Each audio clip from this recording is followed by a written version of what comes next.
All right. Good morning, everybody. We're so excited that you're here. Hello, and officially welcome to today's webinar. This is part one of our two-part California Advancing PREA trainings. Today, we're focusing on setting up rape crisis center services for incarcerated survivors. And we're just so delighted to have all of you. I see you all popping in. We have close to 40 people joining us. This is just so thrilling. And whether you are just getting started in PREA work or have been involved for quite some time, we welcome you here today. And yes, we see some folks jumping in the chat already, introducing themselves. I'm going to talk a little bit about the chat now, so feel free to jump on in there. Let us know who you are, your name, your pronoun, your agency, your location, and just excited to see who's in the room with us today, the virtual room, of course. And we'll be primarily utilizing the chat feature today. So for those of you who are unfamiliar, feel free to explore your Zoom screen for a second, look for that little speech button icon and jump on in there. We'll be monitoring the chat throughout, and we'll also be monitoring your questions. We've allocated time at the end to answer any questions, but feel free to utilize the Q&A feature today as well, where you can submit your questions. So put those questions in the Q&A feature, and then anything else, comments, conversations will be in the chat. And if you want to hop on your mic, feel free to use the raise your hand feature. So you'll look at the bottom of your screen, that little hand icon. Once you click that, one of our team members will find our way to you and unmute yourself. We're really hoping for a good dialogue today. We have some questions and opportunities for participation lined up for you, hoping to really engage. That's much better than y'all just listening to Matthew, Marcella, and I chatting for the rest of the session. So we welcome you. Again, if you haven't jumped in there, feel free to do some introductions. I see we have folks from all over the place. Thank you so much for jumping in there. And since y'all are introducing yourselves, we can introduce our team. We're a small but mighty team, and my name is Taylor Miller. I use she, her pronouns. I'm one of the project coordinators here at Valor US, specifically on the Advancing PREA project. And I'll pass it over to my teammates to introduce themselves. Thanks so much, Taylor. Good morning, everybody. It's so good to see familiar faces and some new faces as well. I'm Marcela Rojas, and I use she, her pronouns. I'm one of the project managers here at Valor US, and also part of the Advancing PREA project. I'll hand it over to Matthew. Hello and good morning. My name is Matthew Van Winkle. I use he, him pronouns, and I'm a senior program officer with Just Detention International, or JDI for short. It's good to be with you. Thank you so much, team. And for those of you who may not know, I want to chat a little bit about Valor and who we are. Valor, formerly known as the California Coalition Against Sexual Assault, was committed to ending sexual violence through a multifaceted approach of prevention, intervention, education, resource, advocacy, and public policy. We provide leadership, vision, and resources to rape crisis centers, individuals, and other entities committed to ending sexual violence. Ultimately, we envision a world free from sexual violence. And I'll pass it over to Matthew to talk a little bit about JDI.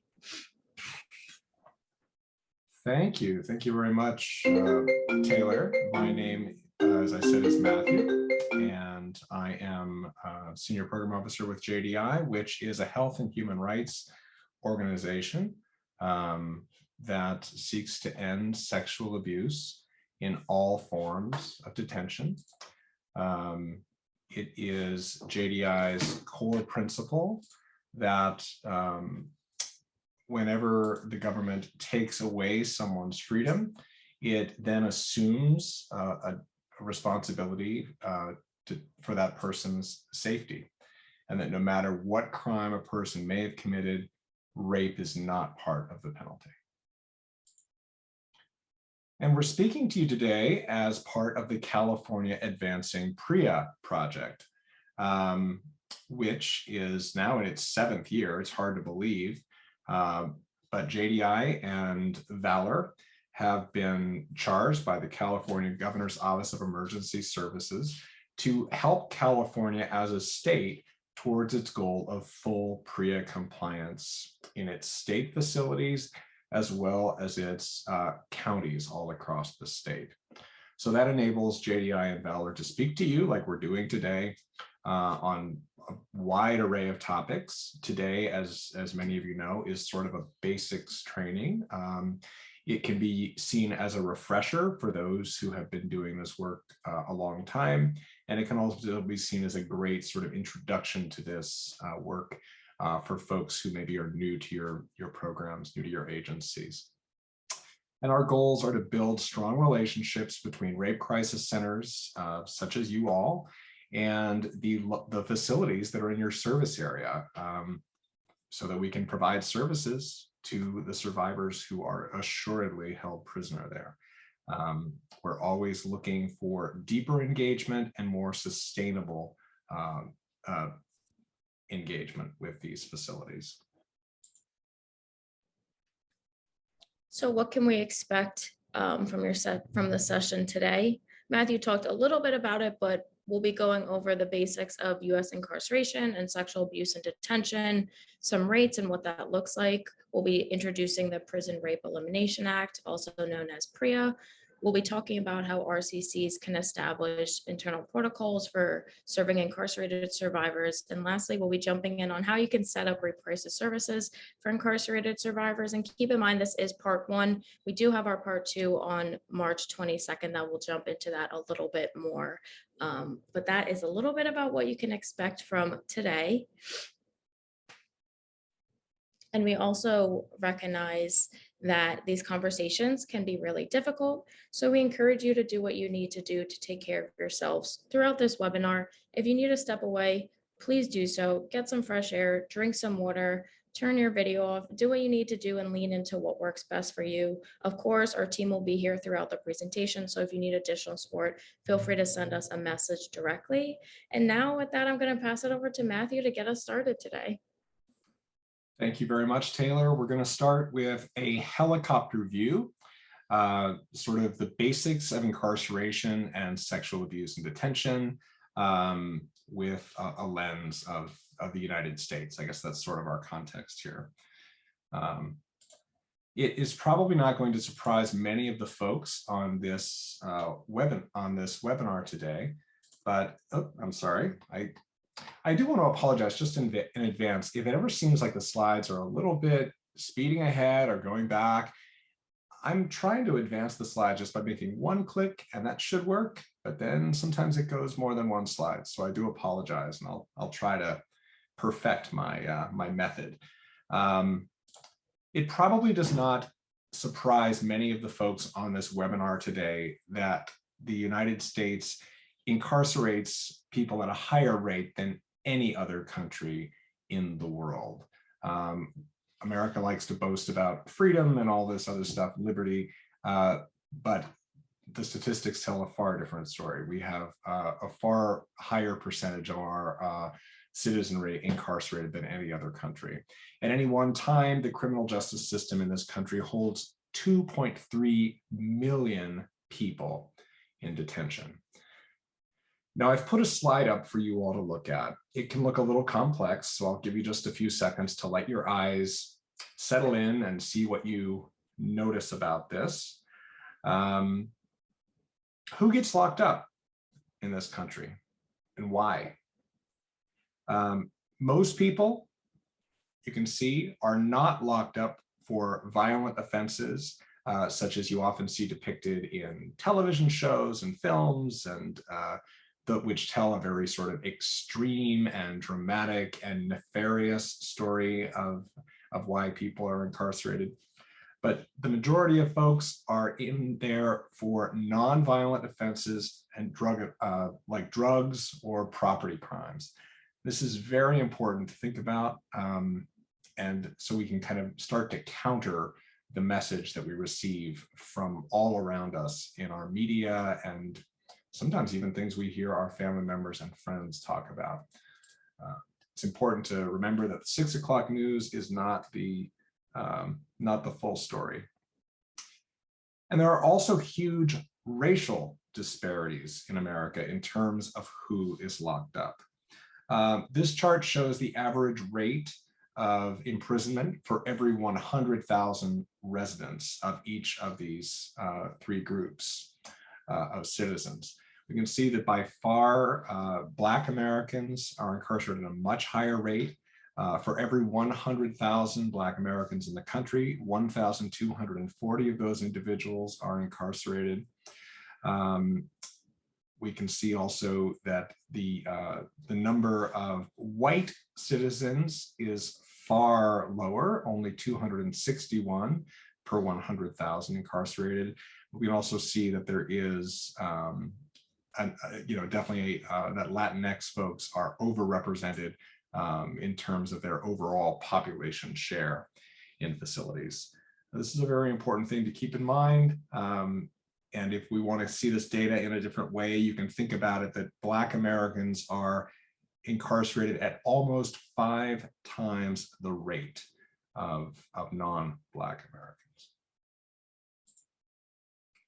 And although we like to think of California as somehow a beacon of progressivism and enlightenment, thank you, Michelle. The 13th documentary is a great thing to check out if you haven't seen it, as well as the book, The New Jim Crow.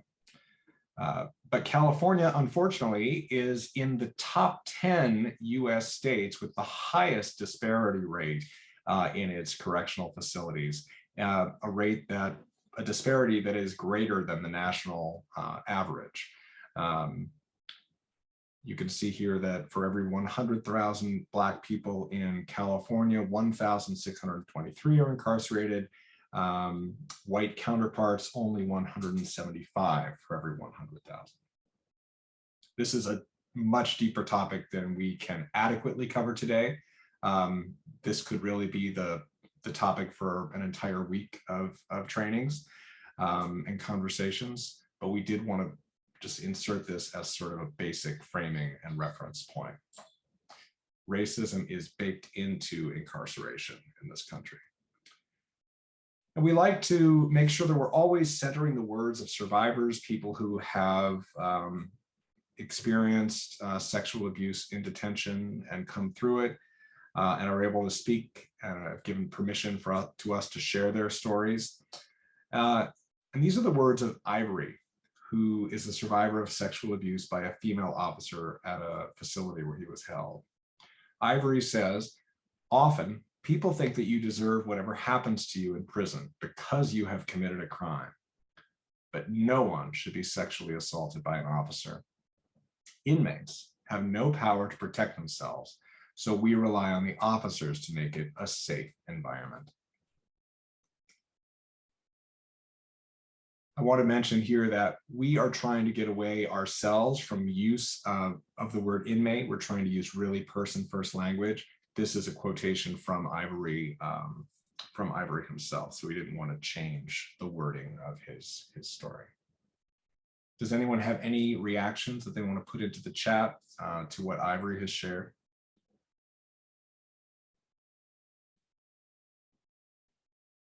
And that's okay if not. There will be lots of opportunities to engage today.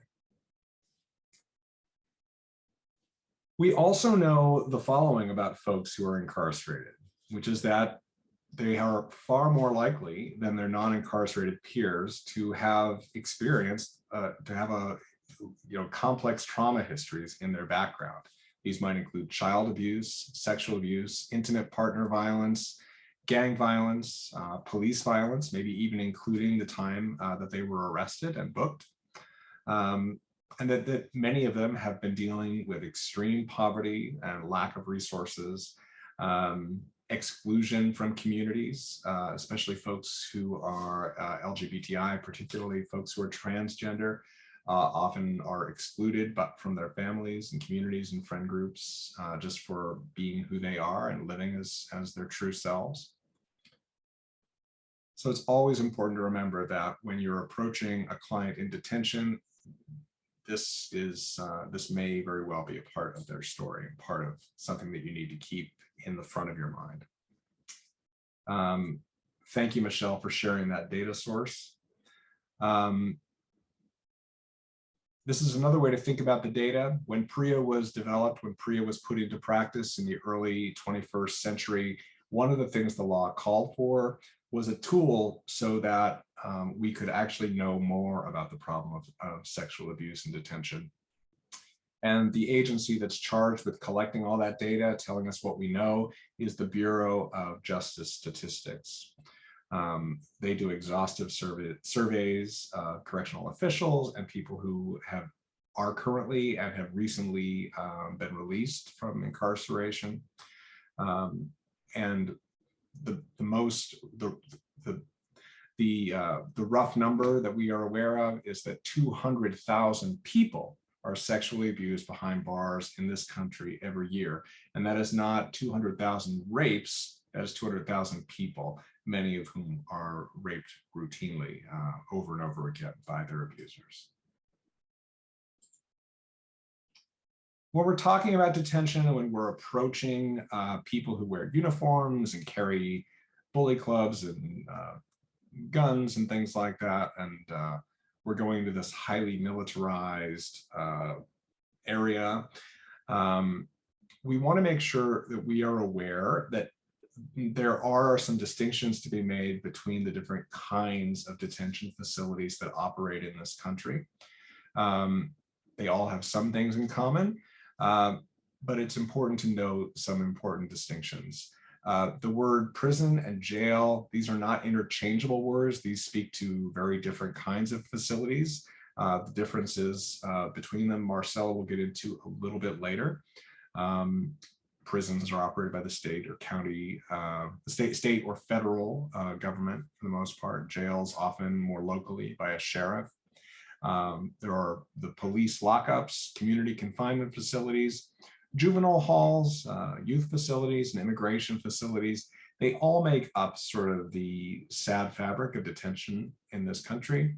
They are all required to comply with the Prison Rape Elimination Act standards to keep the people in custody safe from abuse.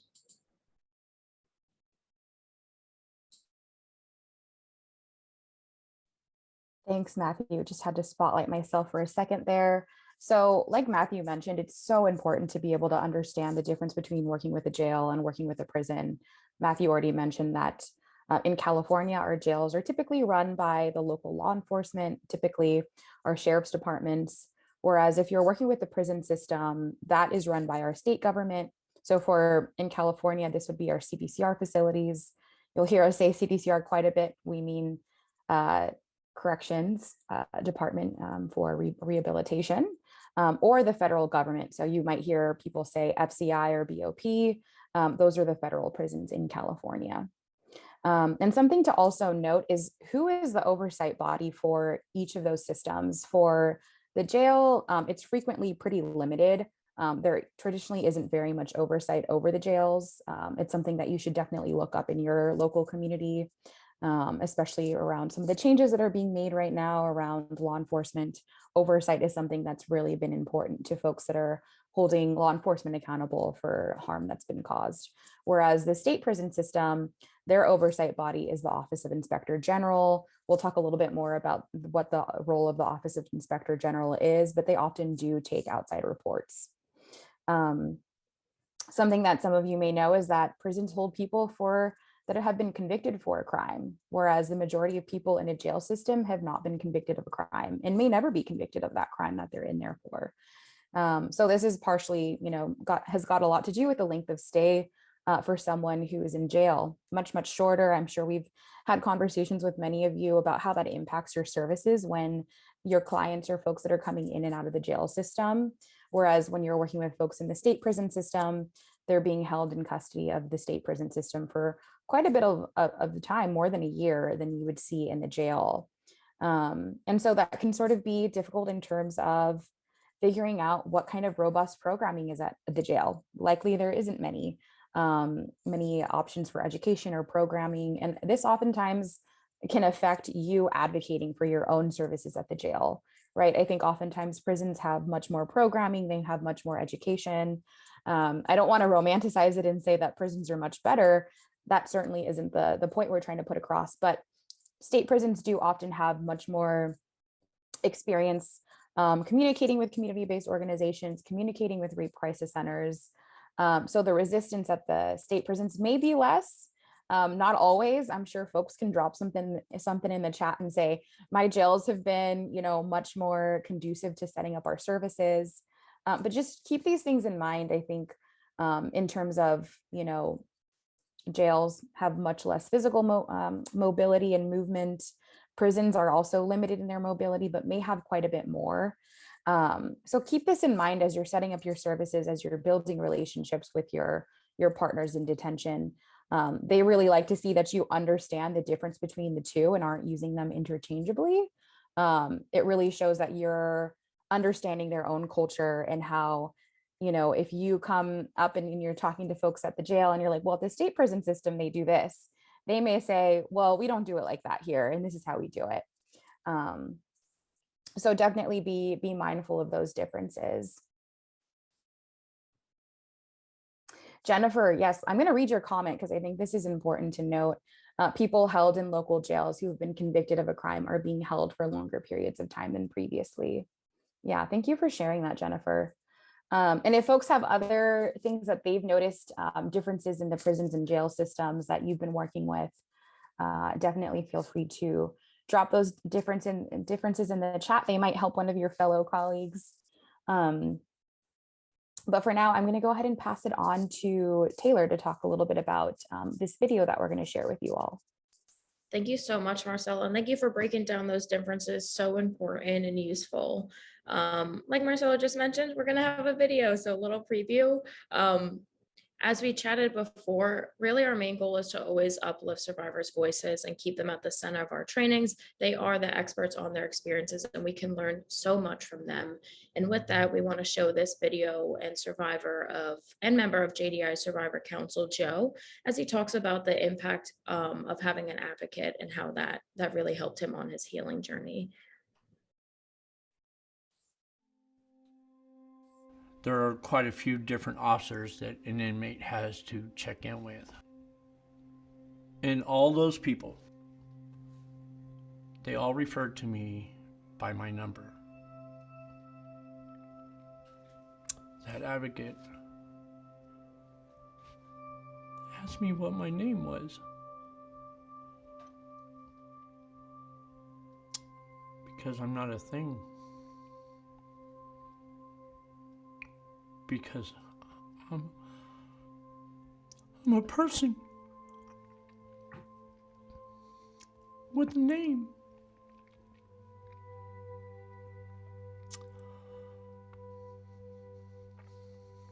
And the first thing I told her was, my name's Joe. Joe was one of the first clients I had, and I was brand new, like sexual assault advocate. Most of my communication with incarcerated survivors was through letters, and I would read, these words, and the feelings that they were expressing weren't all that different than any other survivor that I had worked with. The self-blame, the shame, the fear, the trauma, all of that stuff just was very similar to everyone else that I had worked with. The big difference being that, their resources were so limited, and their ability to self-soothe and their ability to seek out appropriate support was almost nothing. I went to a psychologist. And my plan is that no matter what, am I going back into that cell? Psych says, okay, we'll get you moved. So I leave the psych, and here come the cops. And he comes up to me and he tells me, he says, all right, let's go. I said, where are we going? He said, back to your cell. Put me in waist chains and put me back in the cell.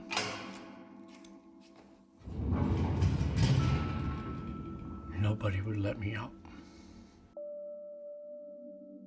I was on top of my bed. I was on the top bunk. He grabbed my ankle and he pulled me off the bed. and proceeded to rape me. And the second night he raped me, and the third, and the fourth. Getting in contact with Jessica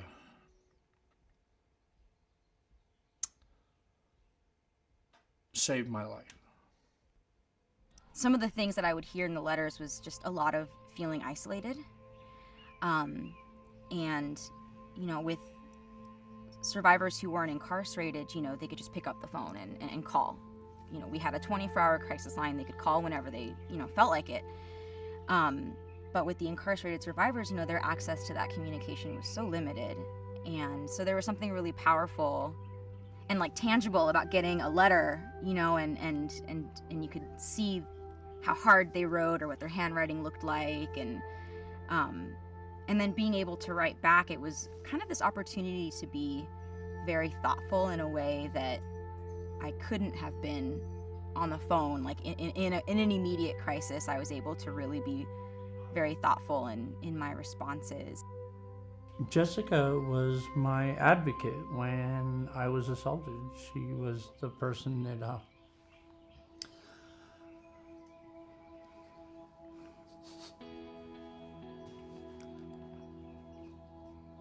said it wasn't my fault.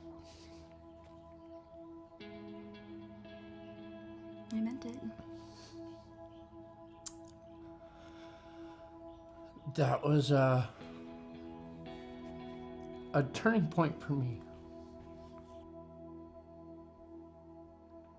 As soon as she told me, I know you've been raped, I knew, without a doubt, and she could have never said another word to me. At that point, I knew that I hadn't done this. After the assault, I had been treated like a number. And she asked me my name and she touched my hand as a human being. And it really made a difference.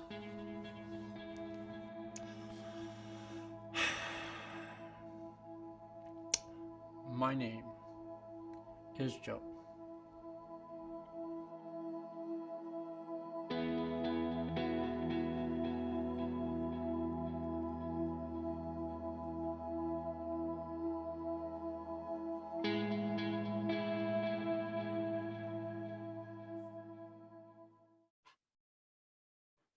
Thank you so much for sharing that with us, Matthew. And that one, I've seen it so many times, and every single time it really gets me in the heart. And I would love to hear if anyone else had any reactions from that video. I see a few folks have already mentioned that they've seen it, and it gets a tear out of them. Same, gets a tear out of you each and every time. Really touching and powerful, very moving, absolutely. Touching, yes. I think it really highlights the importance of treating folks like humans, and really meeting them with empathy, and how important our roles as advocates are with incarcerated survivors. So I think keeping Joe's story with us is so important. Yes, it's powerful. And we'll also be hearing some other quotes from other survivors. So I appreciate you all jumping into this and sharing your reactions.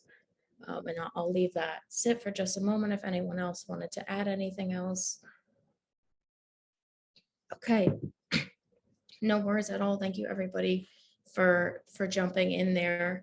And now I want to continue on with our presentation, and I want to talk a little bit about the dynamics of sexual abuse in detention and what that looks like.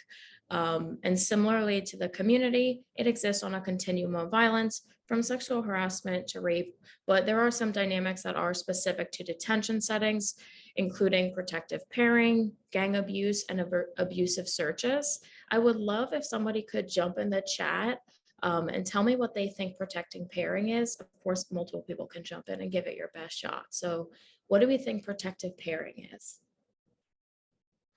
Oh, I see Alejandra raised her hand. Hold on one second. Let me unmute you.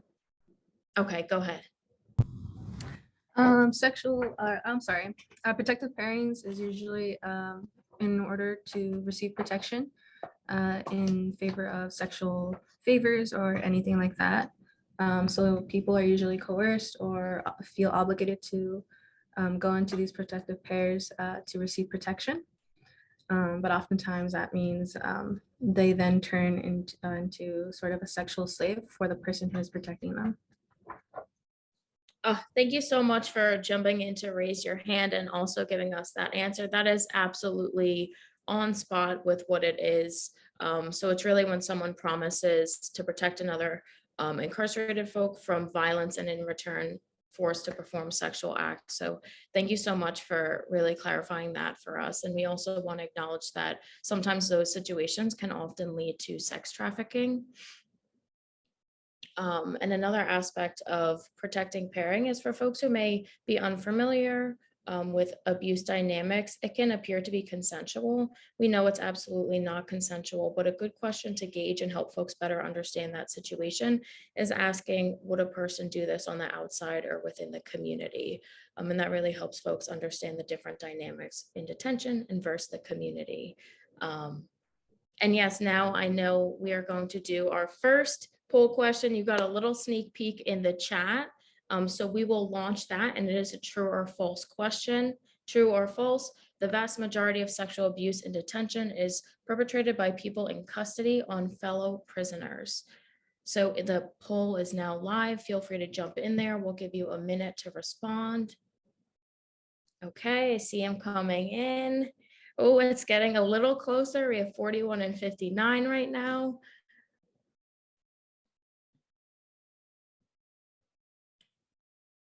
I still see some movement, so let's give it about 10 seconds.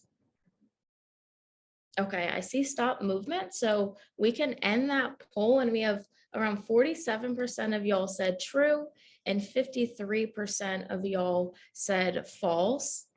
And the answer is actually false, because we know statistically, in terms of folks who perpetrate sexual abuse behind bars, we know that there's nearly equal rates of abuse perpetrated by staff and fellow incarcerated folks. But yeah, so we had some equal rates there on our poll, but the answer is actually false. So in terms of folks who perpetrate sexual abuse behind bars, we know that it's nearly equal rates between staff and other incarcerated folks. And to clarify, when I'm saying staff, it's not just correction officers and deputies, but it's also the administrative jail staff, people who work in the kitchen, medical staff, basically anybody who gets to leave at the end of the day. Since that was a bit of a close poll, are folks surprised to hear that it's nearly equal rates? I would love to hear some insight in the chat of what you're thinking after you heard the answer. Definitely surprised.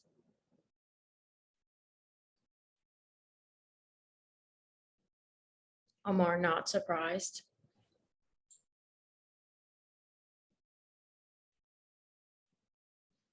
Yeah, I think your poll responses said it all, y'all, but thank you so much for sharing that. We're going to break down a little bit more about that dynamic in a minute. But I do have another poll for y'all right now. So we're going to launch our second poll, and that is a true and false. If an incarcerated adult agrees to have sex with a member of the facility staff, is that considered sex between consenting adults? So I'm gonna let y'all go at that.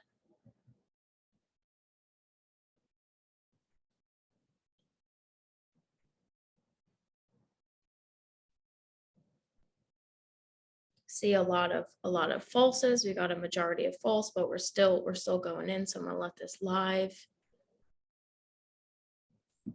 Okay. I think most of us jumped in there, and we have a majority, 92% is false, and that would be absolutely correct, y'all. So the answer is false. There's no such thing as consensual sex between someone who is incarcerated and a staff member. And why do we think that is? I see a lot of indifferences of power dynamics. I also saw somebody raise their hand, but I cannot see it raised anymore. So if you wanted to raise that again, I will jump to the participation list and get you unmuted. Taylor, I also see a question in the chat that we can both sort of answer together. Okay. So Karen asked, wondering if there's a difference in reporting if you were assaulted by a staff member or a fellow prisoner.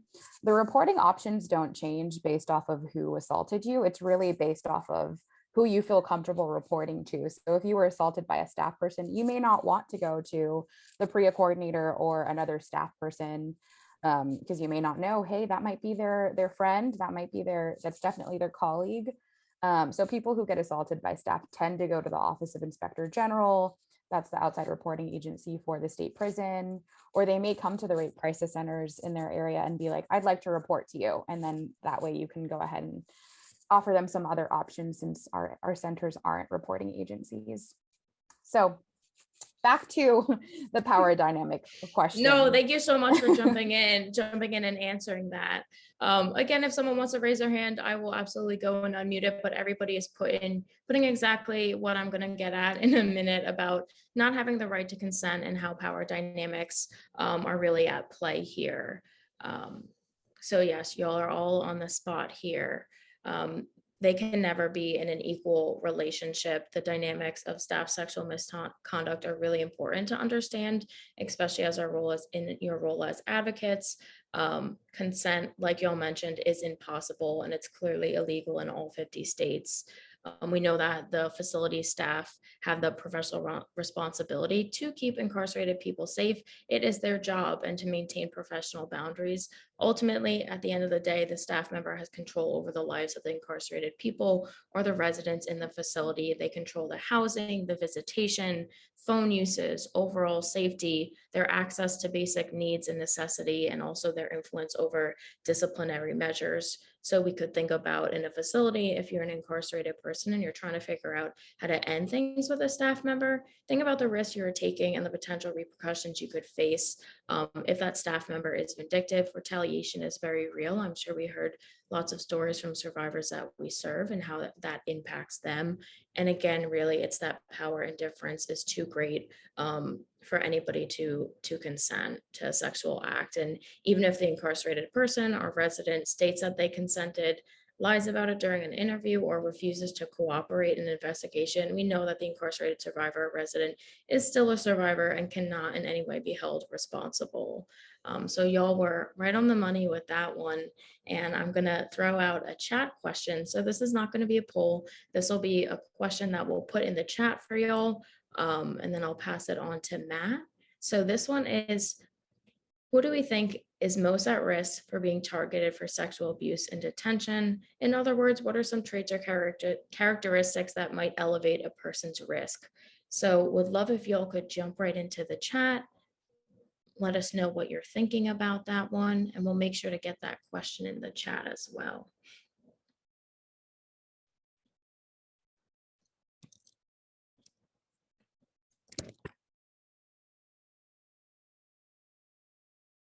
Thank you, Michelle. We put in at the same time. You're on top of your game. I see youth, being a part of LGBTQ community, someone's sexual orientation, any sign of weakness, yes. A survivor who has history of sexual abuse and or trauma, absolutely. Mental illness, folks who are smaller, transgender, timid or quiet, having sexual offense convictions, younger inmates, absolutely. We had a few folks mentioning youth, and that is correct. You'll have so much insight. We'll give that another moment. And then I'll hand it off to Matthew. Thank you, Taylor. And thank you everyone for your responses to the prompt. As we mentioned earlier, the agency that's charged with collecting the data, so how we know, how we can sort of make sense of the problem, is the Bureau of Justice Statistics. They do not ask questions about why someone is incarcerated when they're doing the interview. So we don't have any data other than anecdotal knowledge about what kinds of crimes might make someone more likely to be targeted for an assault. There was mention of youth. And we need to just be aware that when we say youth, we don't necessarily just mean youth in a juvenile facility. We mean youthful inmates, people who might be on the younger side or less experienced, who are placed in an adult facility. They are definitely at heightened risk. But the single greatest risk factor is being LGBTI. Particularly if you're trans, because you are probably not housed in the appropriate facility for your gender. So you're automatically targeted just by virtue of not being put in the right place for your term. We also know that the second highest indicator, as someone said, is a history of having experienced prior abuse. Yeah.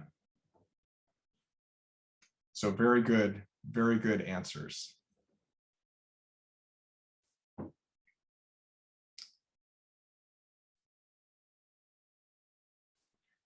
And we want to have more words from a survivor here. In this case, Cecilia, a trans woman who is also a former member of JDI's Survivor Council.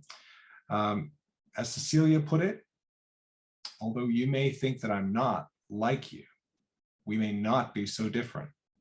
I want to have control over my own body, my life, just as you do. I absolutely did not want to have sex with that man in the jail, but I felt powerless to refuse him. Amanda, thank you. That's a good question. We can certainly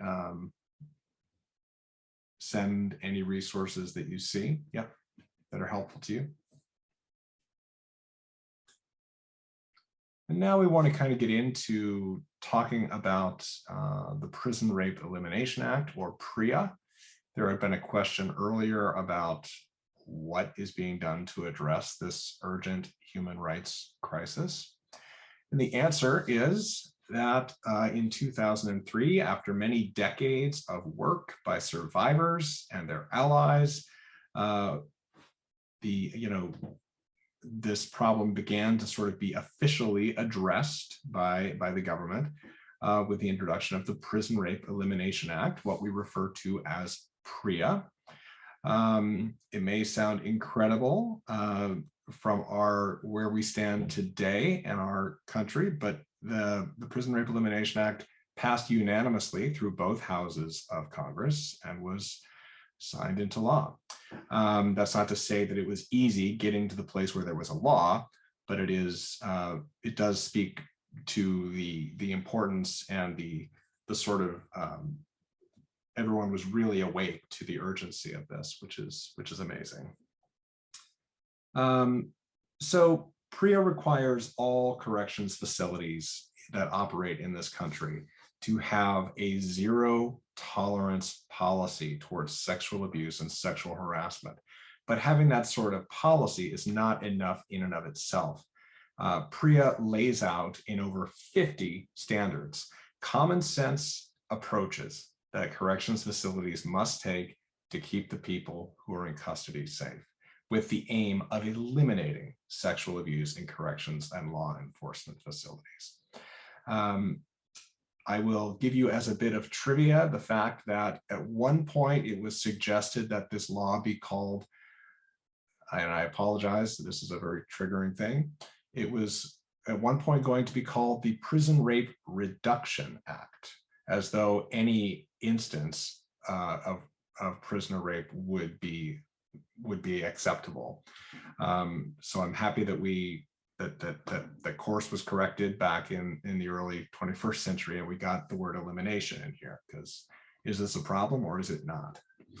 And PREA lays out, as I said, over 50 standards with the aim of eliminating sexual abuse in detention, of elevating the accountability standards of corrections agencies through a PREA audit process, It lays out that people who are in custody should have access to the same level of care as rape survivors in the outside community.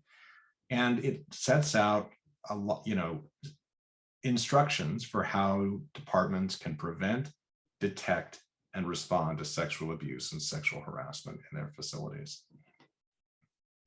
So all the 50 standards really are tied together because they want to do, they're all seeking to support the goal of elimination through prevention, detection, and response. Some of the things laid out in PREA that survivors need to be protected from perpetrators. Part of this happens during intake when people disclose things about their identity and their history. There are also some other factors such as weight and height that can go into a proper risk assessment, and someone's history of perpetration that can all inform a housing decision and where someone is going to be held and who they're going to be sharing a room with. PREA also lays out that survivors in detention need to have multiple ways to report. That means either a written grievance form, verbally, through a third party, anonymously, any way that they feel safest in reporting is a way that must be accepted by the facility. The facility must offer emergency medical and follow-up mental health care to survivors. It's often the case that if someone discloses during intake that they have experienced rape, that they're a survivor, that they're automatically referred to mental health, just to sort of offer that to them. PREA increases the accountability on corrections agencies through an audit process. When things are working the way they ought to work, every facility in the country should be audited about once every 3 years. That's one of the reasons that we talk about the importance of engaging with them, making sure that they're aware that partnering with you is a really crucial part of staying compliant with PREA. And finally, and I think the biggest topic for our assembled group here today is that PREA lays out that survivors in detention need to be offered and have access to victim services that are as confidential as possible. That can be via, we'll keep going here. We'll change the slide before I keep rambling. What services are those? Let's get into that.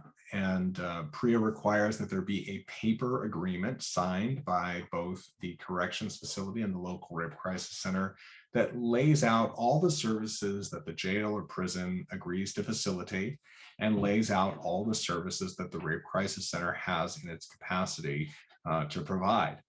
And at a minimum, this means accompaniment by an advocate during forensic medical exams, as well as the follow-up investigatory interviews. There should be access to confidential hotline calls, confidential written correspondence, and confidential follow-up support. Now, it is true that hotline calls, written correspondence, and sometimes even in-person follow-up support are not always strictly confidential, but I think we're always striving to make those services as confidential as they can be. And when we're aware of gaps in the confidentiality, we're always making clients aware of those gaps so that they can make the informed choice about what to share during those communications.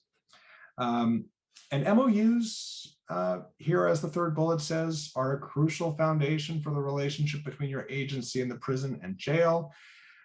I would say that is true, but also at the end of the day, the MOU is just a stack of paper. What you need to have is a partnership. People need to know your names, your faces, the sound of your voice, and there needs to be shared respect and trust on both sides. And I'd say that even more than the MOU is the true foundation for a successful partnership and ensuring services for survivors. So some extra things that your MOU might include that we've seen some better than average MOUs include across the country. are an agreement by the facility that they will contact your agency as a simple part of their standard response when sexual abuse is reported. That means they learn about something happening and you are among the first people that they call so that they can connect the survivor with you for services. There should also be specific language in the MOU about when and how folks who are in custody are going to be educated and made aware of your agency, how to reach you, and what kind of services you're offering. That they're required, corrections agencies are required to provide a basic initial PREA training during intake that can be short, 10 to 15 minutes and include a brochure, but then within 30 days of someone arriving at a facility, they must receive more comprehensive PREA education that really goes into their full range of rights, the full range of services available to them, and the right to be free from things like retaliation, okay? There can also be agreements laid out in the MOU that will talk about how you will come in and train the corrections officials. Maybe you'll have a training plank as part of their academy where you can add in your trauma-informed lens to their work. And they can come and talk to you all as well. But I think sometimes it's preferable to just meet them in their house. They can show you the facility. You can ask good questions that way. I would caution that there's not really always, it's not always a slam dunk good thing to have corrections officials come and speak to your agency, especially if you're going to be addressing people who are not going to be doing direct work with the population that they're in custody of. One other thing we want to make sure is included in the MOU is a simple contact sheet so that you all can stay in touch and have more than just one person to contact, to reach out to for questions and concerns.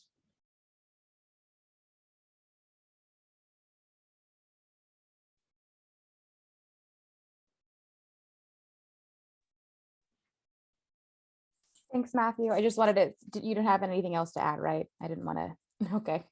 Thanks, Matt. Okay, so Matt gave a quick rundown, well, not such a quick rundown, but a very in-depth rundown of the PREA standards. And I think for many of us that are doing work in corrections, it's so important to be able to understand which of these standards will, one, be relevant to us, and two, what can we use to talk about with our corrections partners. And some of these questions might be trick questions.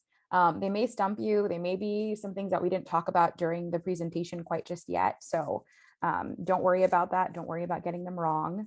I have the questions up here, and we also have poll questions that we'll go ahead and pull up. And so the first question is, who must be in compliance with the PREA standards? Is it rape crisis centers and corrections agencies? Is it just the correction agencies, or is it just the rape crisis centers? So go ahead and vote on that. And then we have another question, right? This is a little quiz for you all. Do advocates have to report abuse in detention? Yes or no?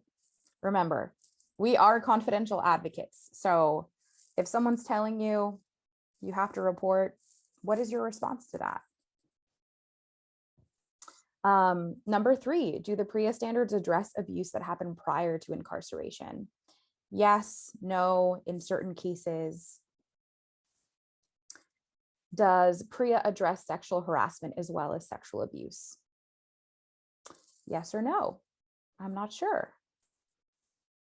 So I'm going to let folks respond to those questions, and don't worry, I won't just give you the answers and move on. We'll talk a little bit about each of them.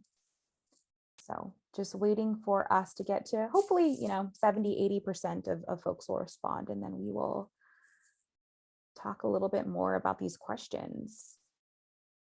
Is anybody feeling it stumped on any of these? Did we send you a trick question?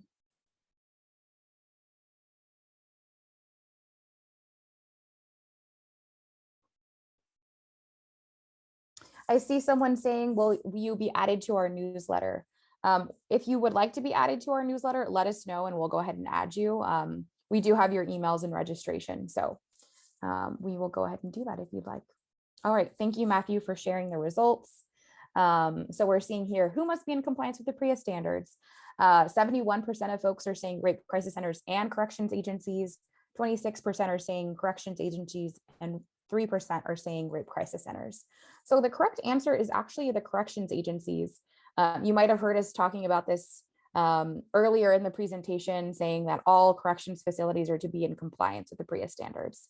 And while our rape crisis centers help the corrections agencies be in compliance with the PREA standards, we're also not responsible for that. We're not the ones being audited. The auditors may come to talk to us and say, how's your relationship going? Are you able to provide services? You know, what are you hearing from staff? Or do you have a positive relationship? So in that way, we can integrate ourselves into compliance, but we aren't the ones to be compliant. It is the folks that are charged with the care and custody of folks that are incarcerated. Second, do advocates have to report abuse in detention? So the correct answer would be advocates follow the same confidentiality standards as in the community. So oftentimes the protocol or the policy at your agencies will be that you only disclose when a client says that they're going to cause harm to themselves or cause harm to others.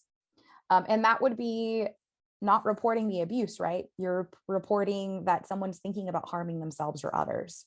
You don't have to report the sexual abuse if somebody discloses that to you. And we have this question here because oftentimes correctional facilities assume that you all are mandated reporters because they are. And they assume, well, you're in my institution, you have to abide by my rules. There are some rules that we will need to abide by, but becoming a mandated reporter is not one of those. Do the PREA standards address abuse that happened prior to incarceration? I'm seeing some folks say yes, some are saying no, and some are saying only in certain cases. So if you say only in certain cases, that is correct. I would say yes is also correct. But to get really specific, there are a few PREA standards that talk about a forensic exam, right? Somebody who was sexually abused or sexually harassed prior to detention may not be within that sort of chain of custody, may not be within those, 120 hours of being able to participate in a forensic exam. But if they have passed that time, they still have a right to an advocate. If someone experienced child sexual abuse prior to detention and they would like to speak to somebody at a rape crisis center, absolutely, that's something that can be set up and can be advocated for through the PREA standards. All right, last but not least, does PREA address sexual harassment as well as sexual abuse? I'm saying most of the folks here are saying yes. A few folks did say no. It could be a little confusing, right? It does say Prison Rape Elimination Act, but that's inclusive of sexual harassment. Again, going back to the standard that talks about the forensic exam, someone who's sexually harassed may not get a forensic exam. But they are able to have access to a victim advocate. So that's the piece that no matter when the sexual abuse happened, you always have a right to an advocate, right? We always have right to healing. So here are the answers once again. Does anybody have any questions? Hopefully I didn't confuse you more. Any clarifying questions, and I'll wait until I see a hand raised or a chat comment. Not seeing anything here. Okay, so I do want to go ahead and read this quote by Rodney, and then we'll go to a break, have some self-care. So Rodney is a survivor of sexual abuse by other prisoners, and this is what he shared in terms of his experience. He says, "This was, in a word, enslavement. My body no longer belonged to me, but to someone else, to quote unquote, my husband, a rapist who totally controlled my life with the constant threat of violence." And so this kind of goes back to what Taylor talked about, what Alejandra, I believe, talked about as well, in terms of what does protective pairing look like? And for him, it felt like enslavement, even though he was, in some ways calling him his husband. That's the identity marker that that was placed on his rapist. And thinking about this, it can be, even more so victim blaming when you hear someone say husband. Well, If you're saying he's your husband, you must have consented. But again, this is not a consensual relationship. Some of the language around protective pairing may seem like, yes, you're being protected, but at what cost? To the detriment of your own health and safety. So I will leave you with Rodney's words and we will go to a break. All right, hopefully folks got a break, got to drink some water, drink some tea, or stand up and stretch. So I'm going to start sharing my screen as folks start returning and being present with us to talk about one of my favorite things, RCC protocols for serving incarcerated survivors. So now that we've discussed the PREA standards, a really huge federal law, we can now talk about what can be done within our own internal agencies to create protocol that's inclusive of incarcerated survivors. Oftentimes what we created was not for incarcerated survivors. It was designed for folks that are outside of incarceration settings. And so protocol are the small sort of day-to-day ways that we can sort of institutionalize our work, make sure that it's streamlined, make sure that it's consistent, make sure that incarcerated survivors feel seen by our services and by our service providers. It may sound boring, right? Like protocol, what are we going to talk about here? But it's really about creating habits so that it's kind of like we can do this in our sleep, right? So before I start offering some protocols to be adapted or to be created to be more inclusive, I want to drop a question in the chat. Thanks, Michelle. What kind of internal protocol has your RCC created to guide your work with incarcerated survivors? Curious to hear from folks in the chat. If you have anything that you'd like to share, go ahead and raise your hand and I will unmute you. But I'm curious to hear, what kind of documents have you created to help you keep on track to serve incarcerated survivors? Has anyone adapted their intake forms? Is anyone a huge fan of Excel sheets like me to track any sort of common patterns of abuse or lack of communication with corrections partners, or lots of communication with correction partners? Maria, yes, you mentioned the safe release program. Can you tell me a little bit more about what that is and if there's any protocol tied to that?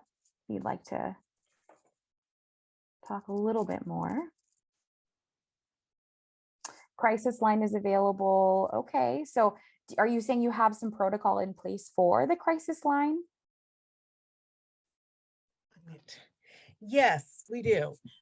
So we have a crisis line that the people in jail are available to call. It's a star 22. It is a 24-hour crisis line that's available to them, and it is confidential. They also have access to a tablet that they can send us an email, and we are available to do a video chat with them every Wednesday, which is also confidential. Awesome. So you have a day where you're like, this is when I'm available. Potential clients know about it. And so that sort of like eases communication. People know when to expect and know when you're available. That's really awesome. The safe release program is pretty great as well. When any person is released, they are able to call us. We are able to give them a lift and one night or the weekend at a nearby hotel that we check in with them, make sure that they're connected to outside programs. We work with probation as well if they're continuing to make contact with them and other programs in our area. So we don't just talk to them on the phone and just check in. We actually work with them to where they want to get to. So that's awesome. Yeah. That's really amazing. And I think something that I often hear is that it's so important to be able to serve people while they're incarcerated and then continue that support as they're released, right? So I think it's sort of like starting re-entry into the community before they're even re-entering the community, and having someone that's a trusted partner that can say, I can vouch for our services and I can vouch for these other community-based organizations as well, and I can help you navigate those services. Because once you're getting released into the community, we're thinking about housing, we're thinking about jobs, we're thinking about education, we're thinking about healthcare, all the different places that you can go to. So it's always helpful to have someone as a guide and an advocate. Correct. And we have quite a few success stories. You know, we try to give them hope that there is opportunity to change and there is access out in the community that is there to help them. We all started this program a couple of years ago with a gender justice task force that work with people in our community that have power to make changes in our jail system. So it's been a great journey and such a great opportunity to work with everyone in this community that I'm at. Thank you. That's fantastic, Maria. And it's sort of serendipitous because we're going to have some listening sessions and some focus groups with rape crisis centers that are doing reentry work, focus groups with reentry service providers that are working with folks that are incarcerated and formerly incarcerated. So I'm putting it out there. Love to invite you to that conversation and would love to invite your partners and everybody else on the call as well. We'll probably talk about that on another date and send out some newsletters about it. But you made me think about it right now. Thanks, Maria. Yes, thank you. All right. Well, again, thank you for sharing, Maria. I'm going to move into our next slide to talk about some of the ways that we can weave PREA into our own agency cultures. So, right, it can be hard to focus on our work with incarcerated survivors if that work isn't already integrated into the agency as a whole. The ways that prisons and jails work is they work to isolate people. They work to separate them from our community. And so what we can do to sort of dismantle that is to make sure that we create daily habits or weekly habits where we're talking about the work that we do with incarcerated folks. So that may look like scheduling regular meetings with your staff, scheduling regular meetings with facility staff, talking about your PREA program, even if you're feeling like things are moving really slowly. Even if it's very brief, even if you don't have any changes to share, that's something to be shared. Maybe it's that there were no changes and I need to brainstorm with another staff person who hasn't been as frustrated as I have been on the project and they have some fresh ideas. That can be really, really helpful to combat isolation for yourself too, right? If you're one of the only PREA advocates at your agency, you don't want to be in a silo where your staff don't know what you're going through or what your clients are going through. So definitely have regular check-ins with folks, document your communication with your correctional partners as well. I think being able to have an Excel sheet or however it is that you like to organize yourself to sort of track, when am I not getting responses? When am I getting responses? So that if an auditor reaches out to you and is asking, how's your relationship with your correctional facility? You have a lot to say. You have a lot of data, which is my favorite. I like to share my experiences, but I also like to have the data to support that. How many times have I not received a response, or how many times have I received a response? Uplift that strength or the strength of your relationship if that's where you're at. And keeping the team together, I think, like I said, we don't want to be working in silos. When we work in silos, we get burnt out. Let's be real. And oftentimes, I think we all have a designated PREA advocate. This might be the person who holds the strongest relationship with your facilities, but you also have a whole team of people that are answering hotline calls, that are responding to letters, that are providing accompaniment to forensic exams. And if you're lucky, and I don't want to use the word lucky, but if you are lucky, you might be going to investigatory interviews, which is less, I think most people are not experiencing that they're invited to those. And of course, you have volunteers who are also part of that equation that would benefit from getting trained on how to respond to hotline calls if they've never responded to a hotline call from incarcerated folks. So, like I said, have these regular meetings. It's helpful to have everybody part of those meetings because you may not talk to the person who responds or the people that respond to the hotline all the time. But if you have a scheduled meeting, that can sort of help you track any sort of patterns of abuse, provide support to one another. Maybe your hotline responders are noticing, I'm not getting a lot of calls from incarcerated survivors. And last month I got several. What's going on at the facility? Did they take the posters down? Were they removed? Is there some sort of barrier to making a call? There's been many times when the hotlines were up and running and they were non-recorded and free and confidential, and then all of a sudden they were down. So the folks that are doing the on the ground work are going to be the ones that are going to be able to tell you those things.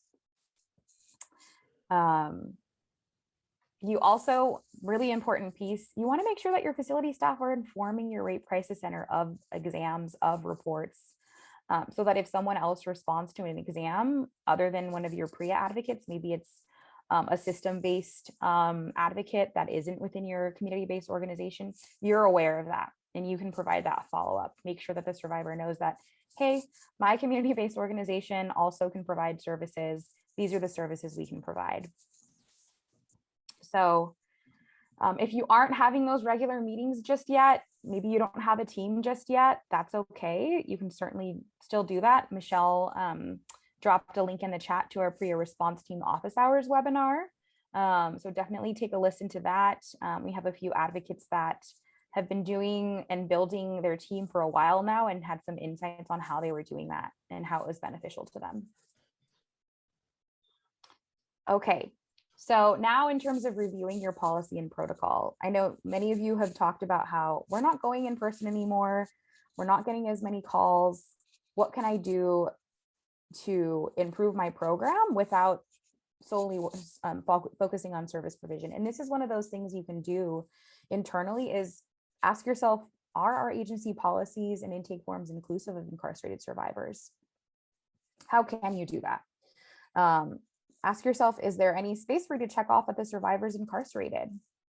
Where are they incarcerated? Is it a prison or a jail? What's the name of it? If they, every person who's incarcerated has a number, usually called an inmate number. Write that down, make sure that you have it. That will help you in terms of following up with them later on. You can also have something where you have whether the person was assaulted by another incarcerated person, a staff person, or perhaps a partner or somebody prior to being detained. This is really important to know, because once you have sort of those intake questions and those responses, if you are passing this client on to another advocate or another case manager, they already know some of the questions and they won't have to ask it again. I think survivors who are seeking services, who are reporting, often get a lot of questions asked, and it starts to feel like, oh, I'm answering the same questions. So having that intake form, having the documentation can sort of reduce that re-traumatization, reduce the exhaustion of talking about what happened to you, and move into more of the healing and recovery aspect of the work. We will talk a little bit more about that in our webinar on the 22nd of this month, more so around providing the services. So more to come there. Something else that RCCs have done is to create a manual that outlines best practices for your PREA program. This is a manual that tends to be subject to change based off of what you learn about the PREA standards, learn about your detention facilities, learn about the people that you're serving in those detention facilities. You may expand your services over time.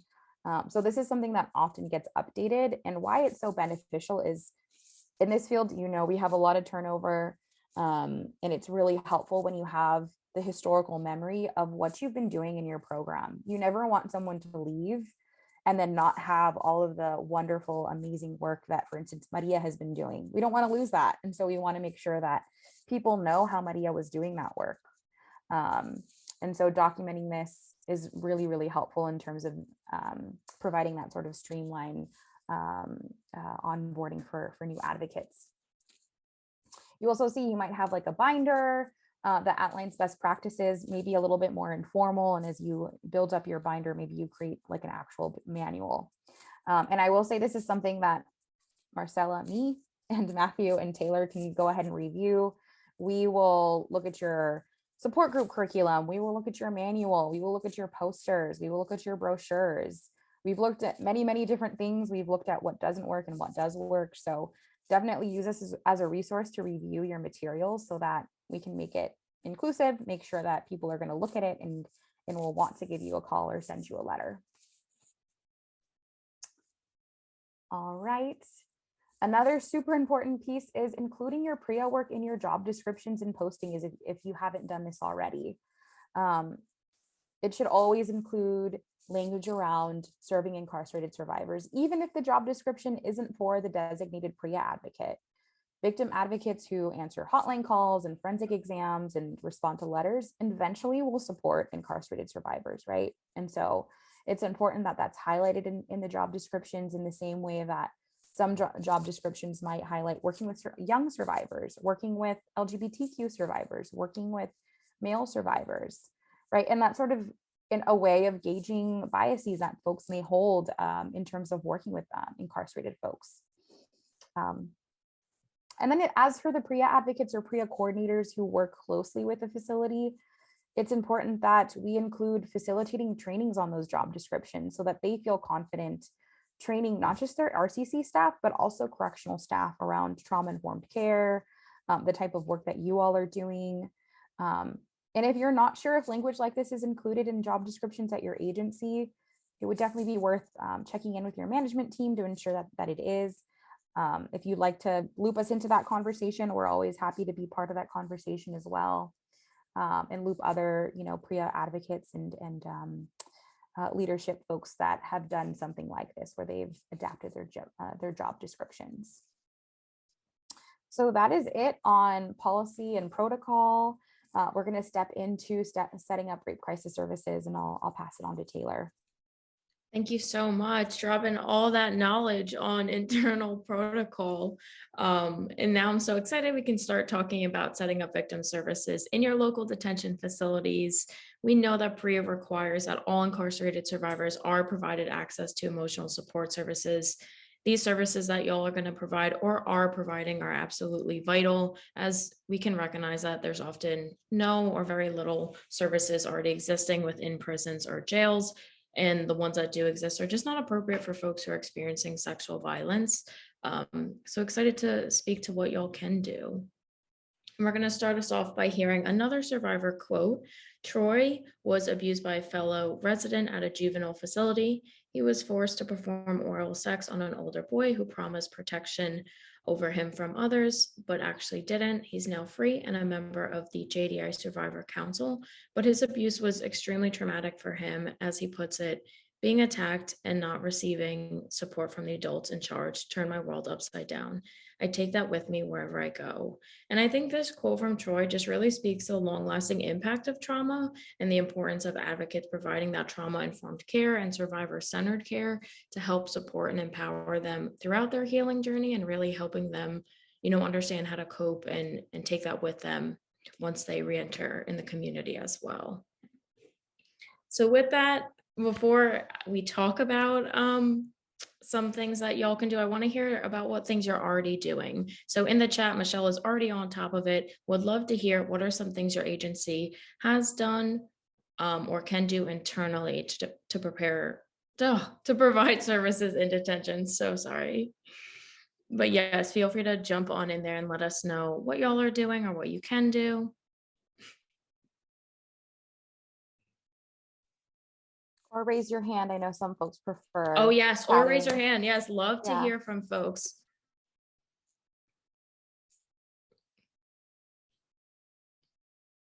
Omar sharing, creating a manual about best practices and protocol document. Yes, absolutely. Documentation is so important. Omar, I'm going to put you on the spot and see if you have any best practices that we haven't shared already. What have you learned about Omar, best I'm practices? letting you, I unmuted you. You should be able to jump in if you wanted to speak a little bit. Well, I think something we haven't talked about maybe so much, I'm trying to think, but I would say the protocols I set up for, advocates going in. I know in my experience when I started, there was days when I might see, maybe 4 to 6 people in a day. And, I was trying to get the program ramped up, and it was something I felt like I could do, but you run into a wall eventually. So I set up protocols for making sure that,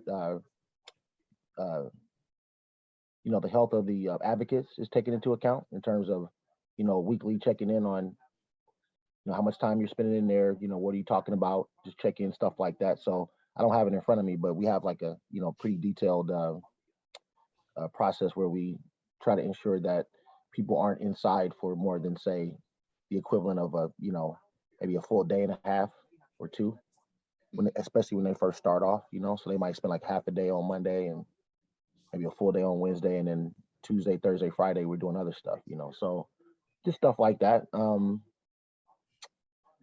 Let's see. And then also to have discussions about, because I get a lot of young people and new people. So just to have discussions about, the type of,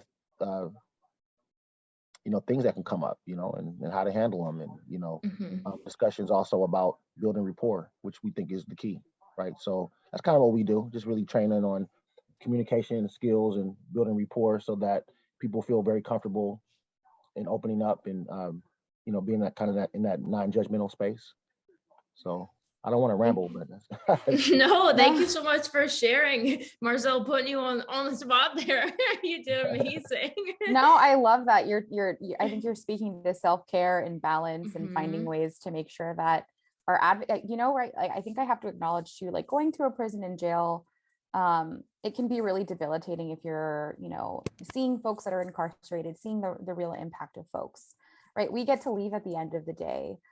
Whereas they are still there. And so it can be really hard to see those things, and especially if it's new to you. So I just want to acknowledge that it's not an easy thing to go inside and see people that are being mistreated or that have their movement really limited and don't have access to making certain decisions.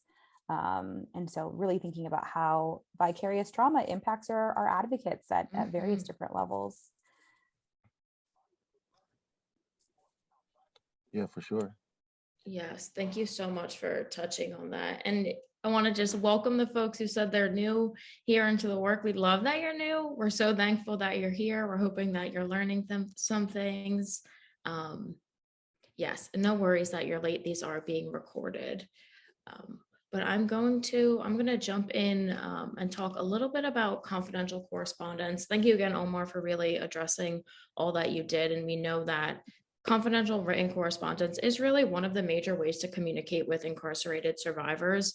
And often when you're first getting that started, you're still working on getting the buy-in from other facilities. And we want to offer some advocacy steps that you can take to help you navigate that.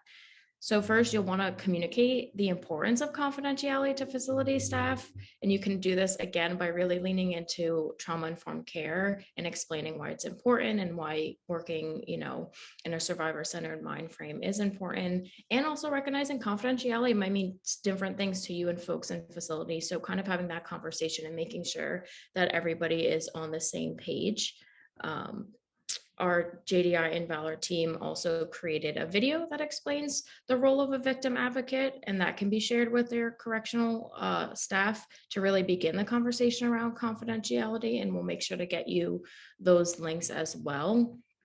And really, once you're done with those initial steps and correctional staff and leadership are already on board, you're going to want to figure out how to make sure the letters are actually, in fact, confidential. For example, at state prisons, victim advocates and survivors can utilize the evidence code 1035.4. You can see the little image on the slide on the outside of the envelope, and that really just entails that it's a privileged communication outside of their letters. This will, in theory, signal the mailroom staff that they are only to open this in the presence of a recipient, and they're only to check contraband and not read the letter.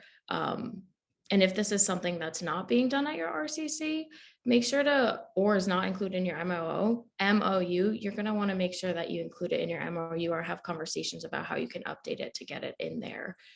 And we also recognize that this is an imperfect system and some letters are still being read even with that evidence code. And we're hoping to just continue these conversations and advocate for survivors to really enhance and make sure that they are getting the confidentiality that they deserve.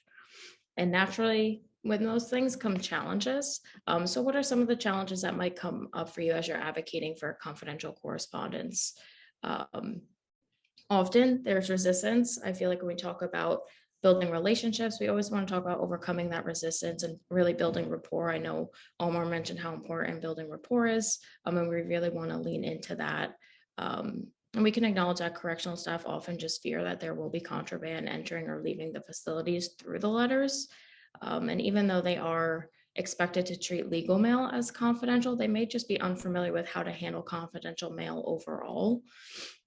And lastly, we know that mailroom practices can vary from site to site. And similar to RCCs, correctional staff experience a lot of turnover, which I'm sure you're familiar with.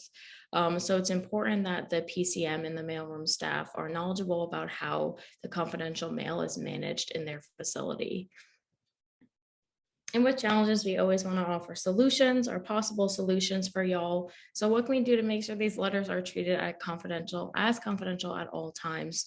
So we're going to want to make sure that the mailroom staff receive ongoing training on how to create confidential mail to and from RCCs. And this is where that continual communication and building relationship comes into play.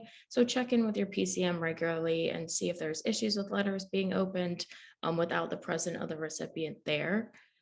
And a question we can ask ourselves is, how do we know if the letters are being opened or read? And this is where you're going to want to check in with your clients. Again, the survivors know best, and we really want to trust and utilize them and make sure that their mail is not being read. But if they receive mail that is open, let them know to inform you so you can check in with the PREA coordinator about the issue. And to really get a better idea, you can always ask them if their mail from you is being handled similarly as it would be from either a lawyer or other legal mail. And another thing you can do is utilize our reporting tool. I believe that was just popped in the chat, and Marcella gave some nice context to that, but you can use that to let our team know what issues may be going on. And then we'll be able to see and help out where we can.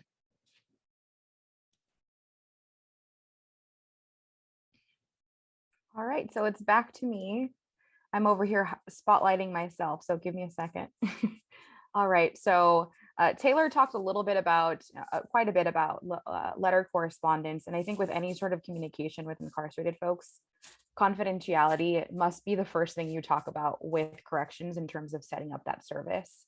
So with confidential hotline calls, with our state prisons, that is something that our state prisons have agreed to, whereas with our county jails, it's not necessarily agreed to across the board. So I know many of you that are working with county jails are still in the process of talking to your corrections partners about what confidentiality looks like.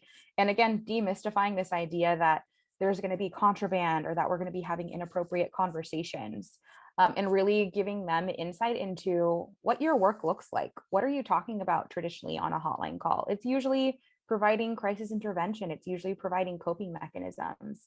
It's usually affirming people's feelings. And in those ways, it's beneficial to the corrections folks, right? Because when you're providing that service, you're making sure that people are feeling safer, people are feeling heard. So that's one way of sort of talking about confidentiality. If you're getting a lot of resistance, reach out to us. Those are things that we love to problem solve and strategize around.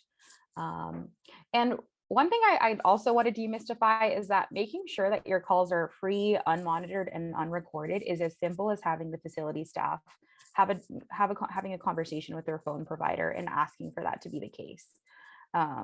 So it's not necessarily your responsibility to go ahead and call the telephone company, but it is our responsibility to ask, is it being recorded? Is it being monitored? Is it free? And how can we make that possible? So like Taylor said, there's always challenges in communication. And I mentioned this earlier, is that oftentimes the posters that include all the information to call you or send you a letter either get removed or repurposed. Sometimes they will reprint the poster in like a black and white ink, right, instead of the colorful posters that we've created for folks. So it can be helpful to, one, drop those posters off, have them laminated. If they're laminated, they're less likely to get ruined or to get ripped up. So any way that you can sort of remind them, hey, here are the posters, we've got them, they're in color, definitely do that. One of the other challenges as well, you can imagine, is that even if you have set up confidential hotline calls, the environment that folks are in is not private. There may be other staff and incarcerated folks walking by while they're making the call. People might be whispering. They may only be sharing a certain level of information. So don't automatically assume, oh, they're being sneaky or they're doing this or that. You might want to talk about, what can you share with me, right? And I mentioned already that very few California counties allow confidential calls between people in custody and RCCs, something that our rape crisis centers often hear from folks as well. Give me an example of another jail and another rape crisis center that's doing this and that's really working. And so we tend, as the TA providers, we tend to know which of our agencies is having trouble with this, which of our agencies has already been able to implement this. So if they're looking for an example, reach out to us. We'll connect you to those agencies that have been successful in that, because we don't want you to feel like nobody is doing this. People are doing it, and things are changing. Just lots of consistency and maintenance is required. So, of course, what are some solutions to this? Some of the solutions to the challenges I mentioned. In terms of the posters getting taken down, there's one thing that we traditionally will suggest that folks do, and that's coordinating a call with your facility staff, probably an ally that's willing to do this once a month. And this is to test calls to your agency. This is to call your hotline to see if the calls are going through in the way that you expect them to. And this was really helpful. If you, maybe a year ago, we got word from some rape crisis centers saying that they tested a call and they realized that, oops, the way that folks are making calls is different now. And so their clients were not making as many calls because they didn't know this change was made. And the only reason they were able to find this out was because they were testing the hotline calls. So I think I mentioned this earlier, is that things often go wrong with the system. Decisions are made without notifying folks that are involved in PREA and folks that are in partnership with the rape crisis centers. So it really behooves us to be on our game and really recognize when some things are a little off. Another option folks I think have been using a lot more during the pandemic, when people weren't able to meet with their clients in person, was to have a correctional officer facilitate a call between the survivor or the client that you're working with within an office or some sort of private setting, maybe an attorney meeting room. And they were able to talk on the phone for an hour with somebody rather than, the 15-minute limit that you have on a hotline call. Although I do want to mention one caveat, is that oftentimes when correctional officers are setting up a call like this in a private room, the requirement may be that they are in the room. So it's not really private, or that they're outside of the room. So you definitely want to ask, what is the level of confidentiality when you're setting up something like that? Same goes for the phone that they're using in their office. Is that being recorded? So don't assume confidentiality. In fact, you should probably assume that it's not confidential.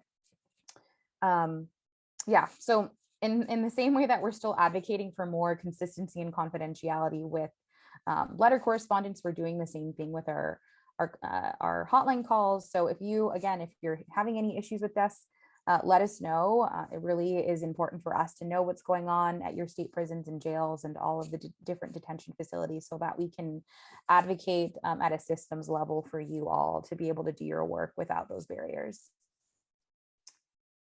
Okay, shifting gears a little bit and talking about this outside reporting agency. Matthew talked a little bit about reporting earlier and some of the reporting options. Traditionally, folks will go to a staff person, or they might call a family member to make a report for them. But the other piece of this is also the outside reporting agency. There should be posters up in all facilities that have the direct reporting line someone can call to make that PREA report. These posters should include information about their outside reporting agency. Like I mentioned earlier, for CDCR or for state prisons, that would be the Office of Inspector General, Sexual Abuse and Detention Elimination Ombudsperson. And this information is all available online. For county jails, it gets a little bit trickier. You'll want to check in with your PREA coordinator at your county jail to ensure that they are not using you as the outside reporting agency. As a confidential advocate, it's important that you don't agree to become the outside reporting agency. I've seen some MOUs where reporting was required in the MOU, and we had to sort of shift that and remove that from the MOU and have a conversation about getting an outside reporting agency. So if your county jail doesn't have one, you can go ahead and help your correctional facility identify one. In the same way that You all at rape crisis centers aren't required to be in compliance with PREA. You aren't required to find this outside reporting agency, but as agencies that work in the community, we tend to know which agencies are trustful, which ones are open for 24 hours, that are willing to and able to take a report. So that might be a piece of building that relationship and supporting your correctional facility and finding that if they don't already have one. I'm curious to hear if anyone here has been approached by their county facility and told that you should be serving as the outside reporting agency. Drop something in the chat, raise your hand and let me know if that's happened to you. I know that some folks have experienced that. Omar saying no. That's wonderful. That's what I love to hear. Andrea saying no. See, these are good things here. This is wonderful. We don't want to be charged with being the outside reporting agency. Great news. Nicole, you're saying no as well. Awesome. And it could be possible that they didn't even think to have an outside reporting agency. So if you don't know if you have one, definitely ask your county jail and put that on their radar, because it is one of those things that's required to be able to pass the PREA audit.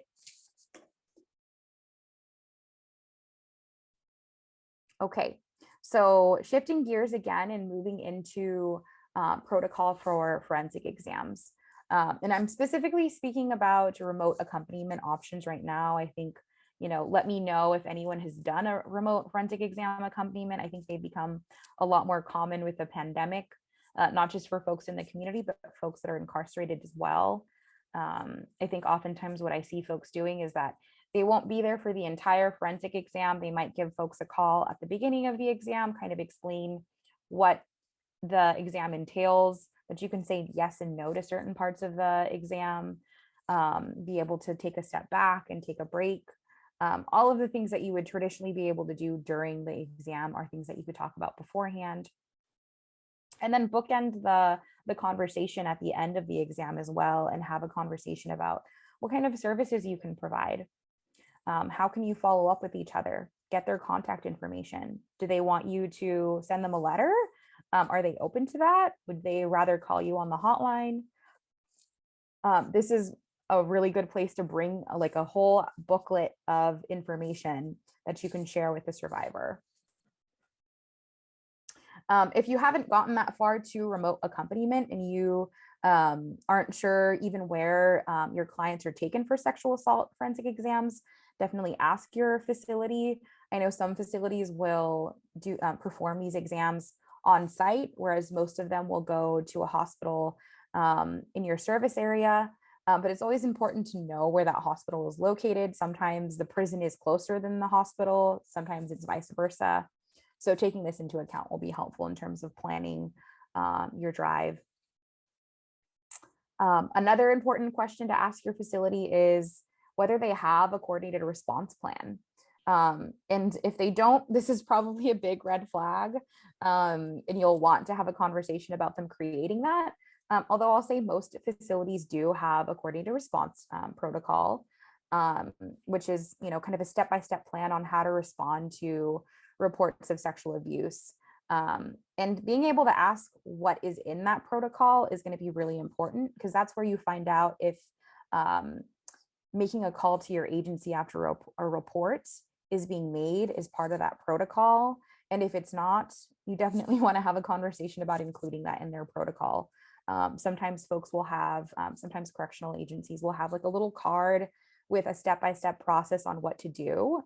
And if they don't have call the rape crisis center on there, they most likely won't be calling the rape crisis center. And the new person that starts will also not be calling the rape crisis center.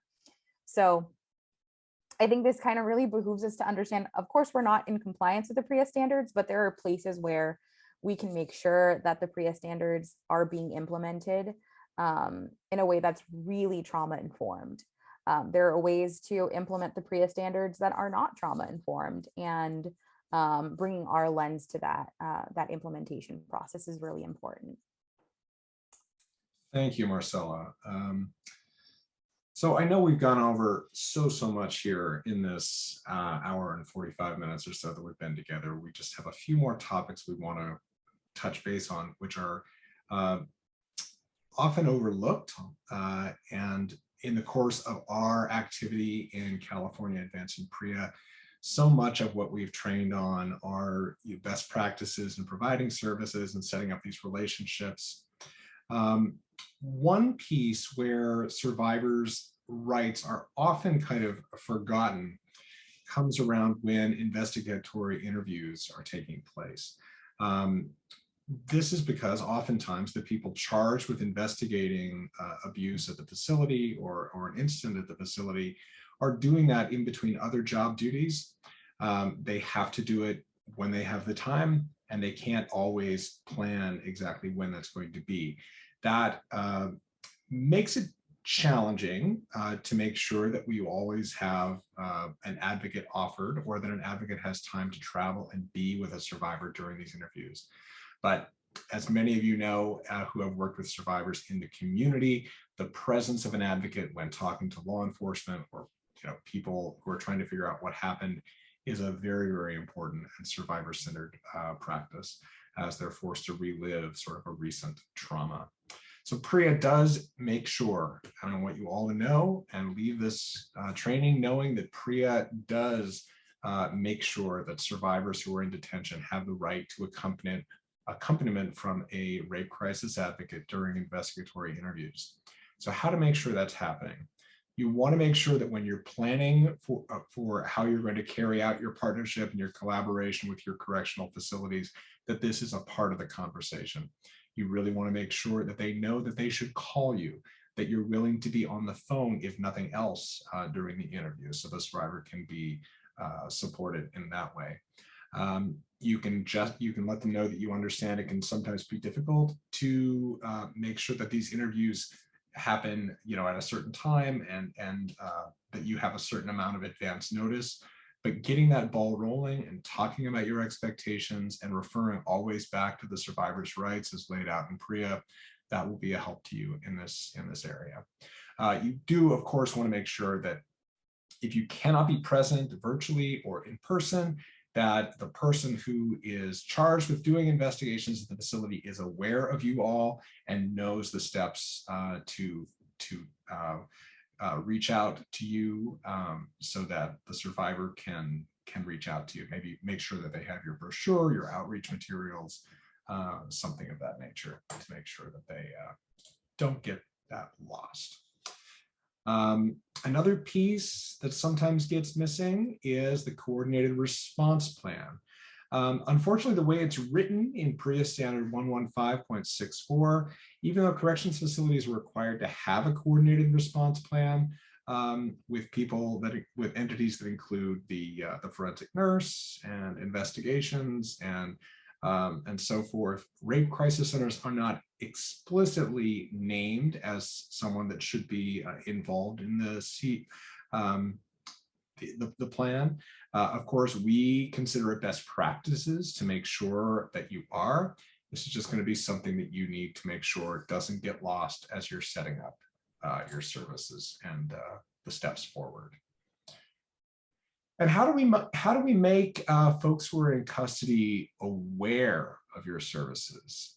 Well, how do we do that, team? One of the ways we've done it is by creating posters, and we've shared these out as resources. We have given them all a very distinctive look so that people know at a glance what they're looking at. We've done them in 3 different languages, English, Spanish, and Tagalog.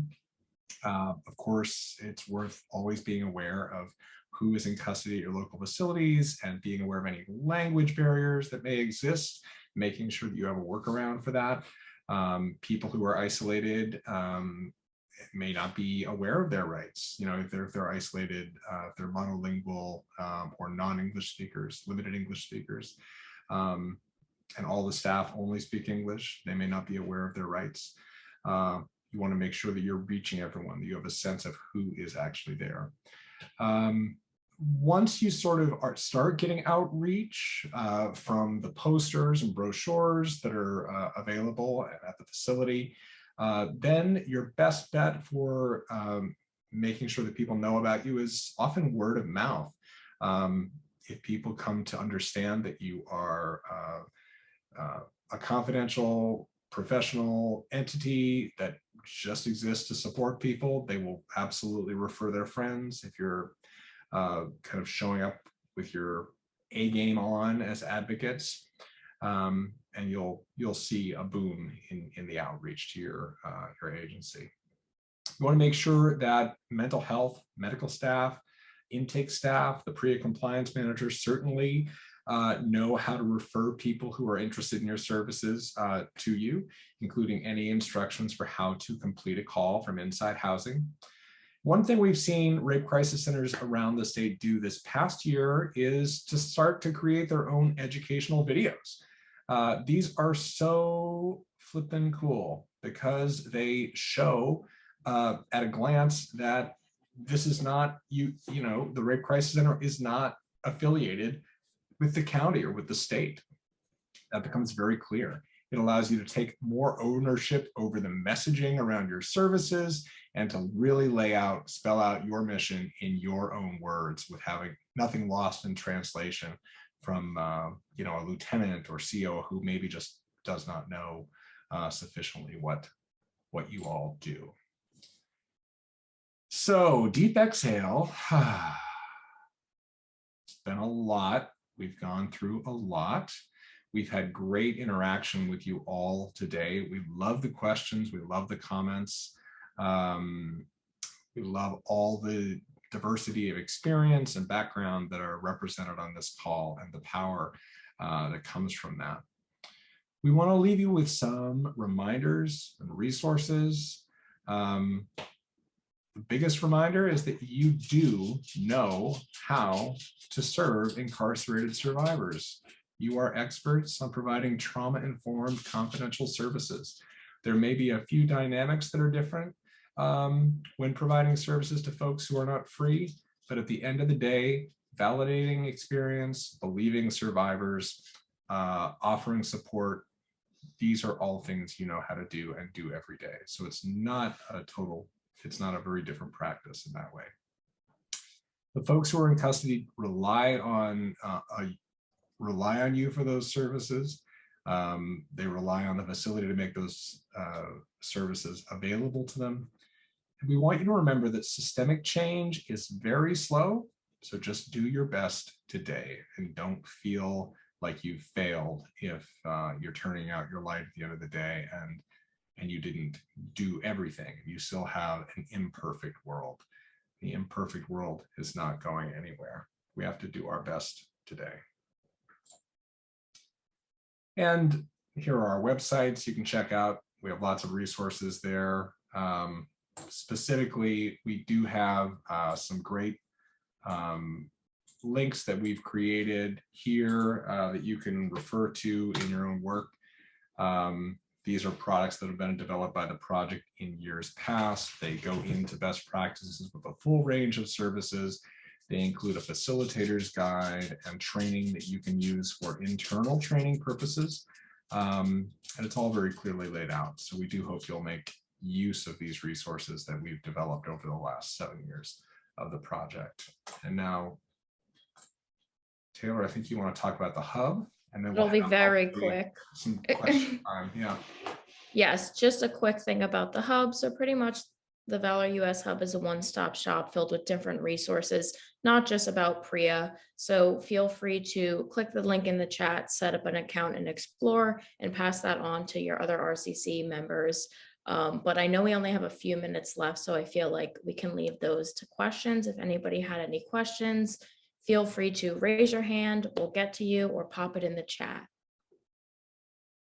And as folks are thinking about questions to ask, I'm just sharing my screen so that folks know that we do have the second part of our webinar, providing rape crisis services to incarcerated survivors, on March 22nd.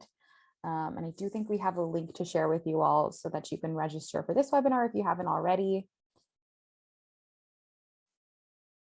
Thank you, Michelle. And then, yeah, back to questions if folks have any questions. You know, Taylor just dropped our email addresses in the chat. If you email one of us, you're pretty much emailing all of us, but you can email all three of us at once and we'll respond. You'll get something different from each of us. And we'd love to know how to improve our trainings. So I'm going to drop a link in here to a survey as well that will help us learn from what you've all experienced with us today. Make sure that we can tighten up our game if we need to. There's always room for improvement, I think. Definitely. You can tell we love to drop links in the chat. Thank you, Michelle, for dropping them in there. All right, I'm not seeing any questions. Well, if anything comes up for you all, as we said, feel free to email us. We're happy to chat with you one-on-one as well and just talk about your program. Great. We'll see you on the 22nd. Thank you. Thanks, everybody. See you Yes, on have the a wonderful 22nd. day. Have a wonderful day. Take care, everybody. Bye-bye.